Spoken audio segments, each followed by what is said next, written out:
दिल्ली की रानी। एक थी रानी। क्योंकि राजा की मौत एक हादसे में हो गई थी, रानी को ही राज्य संभालना पड़ रहा था। रानी का नाम था रानी रश्मिवती। रानी ईमानदार थी और प्रजा की सेवा में लगी रहती थी। एक दिन उसके दरबार में तीन नौजवान आए, रमेश, सुरेश और दिनेश। कहो, क्या सहायता कर सकती हूँ मैं तुम्हारी? हम आपके दरबार में काम करना चाहते हैं ताकि जनता की सेवा कर सके। लेकिन अभी तो तुम्हारी उम्र बहुत छोटी है। तुम लोगों को तो अभी अपनी पढ़ाई पर ध्यान देना चाहिए। हमारा मन पढ़ाई में नहीं लगता। माता पिता को लगता है कि हम किसी के लायक नहीं है और हम साबित करना चाहते हैं कि हम लायक हैं। उत्साह बहुत अच्छा है, मगर अभी उम्र कच्ची है तुम लोगों की। अरे उम्र से क्या होता है रानी जी? शास्त्रों में लिखा है कभी किसी के ज्ञान को उसकी उम्र के आधार पर नहीं देखना चाहिए। बात तो सही है तुम्हारी। और अगर सच में तुम अगर ये संकल्प करके आए हो कि तुमको यहाँ काम करना है, तो पहले परीक्षा देनी पड़ेगी। 3 परीक्षा, एक शारीरिक परीक्षा, एक बुद्धि की परीक्षा और एक देशभक्ति की परीक्षा। और ये क्या है? वो मंत्री महोदय तुम्हें समझा देंगे। हमारे पास समय नहीं है। अगर तुम लोग तैयार हो तो बताओ। हाँ, हम तैयार हैं किसी भी परीक्षा के लिए। मैं भी तैयार हूँ कुछ भी कर गुजरने के लिए। तो ठीक है मंत्री जी, आप इन तीनों की परीक्षा कल से ही शुरू कर दीजिए। जो आज्ञा रानी साहिबा। अगले दिन से ही तीनों की परीक्षा शुरू हो जाती है। पहले शारीरिक परीक्षा, यानी किस में कितना है दम, ये देखेंगे हम। क्योंकि शरीर में दम होगा तभी तो प्रजा की सेवा में दम लगा पाओगे। हमें क्या करना होगा? वो पेड़ दिख रहा है, जो सबसे पहले चढ़ेगा उस पे दरबार में नौकरी पाने के अवसर उसी के बढ़ जाएंगे। मैं चढ़ता हूँ। अरे रुको रुको, गिनती गिनने दो। 1 2 3। 3 की गिनती के बाद रमेश और सुरेश भागकर पेड़ के पास गए, मगर दिनेश आराम से पेड़ के पास गया। जैसे ही रमेश और सुरेश आधे पेड़ तक चढ़ गए, दिनेश ने उन दोनों की टांग पकड़ के उन्हें नीचे गिरा दिया और खुद पेड़ पर चढ़ गया। दिनेश की जीत हुई। अरे लेकिन इसने बेईमानी की। बेईमानी नहीं की, बुद्धि लगाई। शरीर के दम के साथ दिमाग में भी दम होना चाहिए। क्यों मंत्री जी? हाँ, बात तो तुम्हारी सही है, लेकिन बात अगर बुद्धि की है तो बुद्धि की असली परीक्षा हम कल लेंगे। शाम को जाकर मंत्री रानी को सब बता देते हैं। यानी दिनेश उन सब में ज्यादा होशियार है। जी रानी साहिबा। अगले दिन तीनों की बौद्धिक परीक्षा का समय होता है। आज हमें क्या करना है मंत्री जी? थोड़ा सब्र करो, कल जल्दबाजी में ही हारे थे तुम। सही कह रहे हैं मंत्री जी। अरे तू क्यों ज्यादा बोल रहा है? तू भी तो हारा था ना कल। ए दिनेश, ज्यादा होशियार मत बन। अरे लड़ो मत। आज की परीक्षा पर ध्यान दो। आज की बौद्धिक परीक्षा में ये कुछ बोरे हैं, कुछ में नमक है और कुछ में रुई। जिसको जो ले जाना है उठा लो। देखते हैं कि कौन जल्दी से कोई भी एक बोरा नदी के उस पार लेकर जाता है। समय शुरू होता है अब।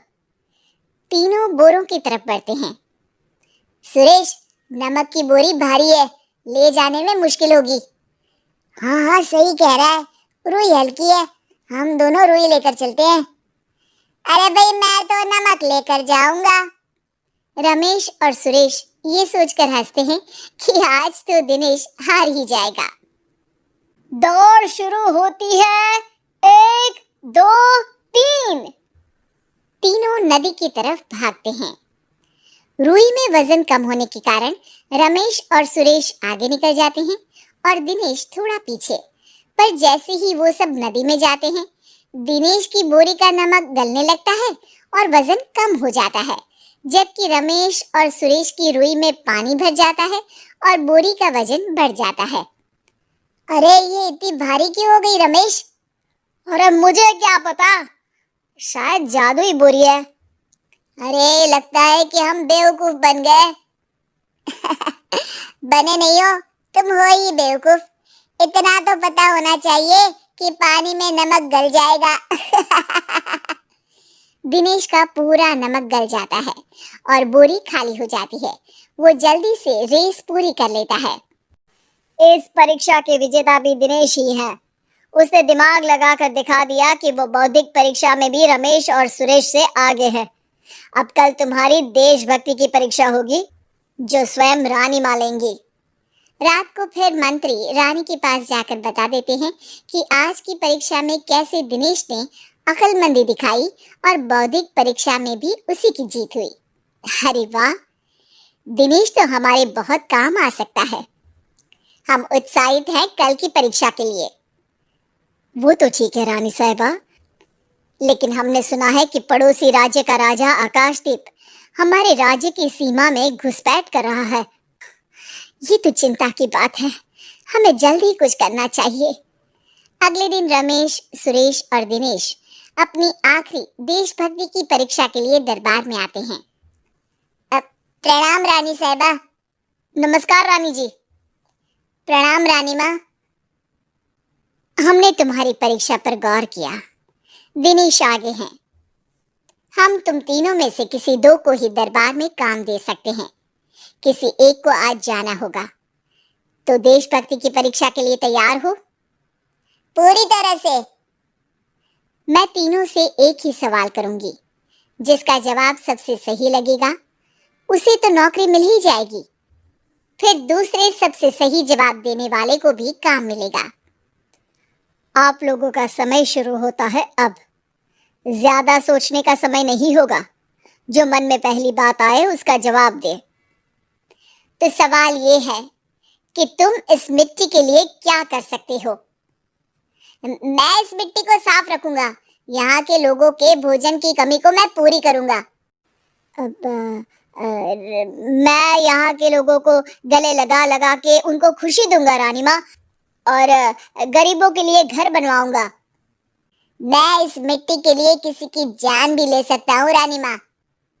मंत्री, दिनेश को एक तलवार दो। जी रानी जी।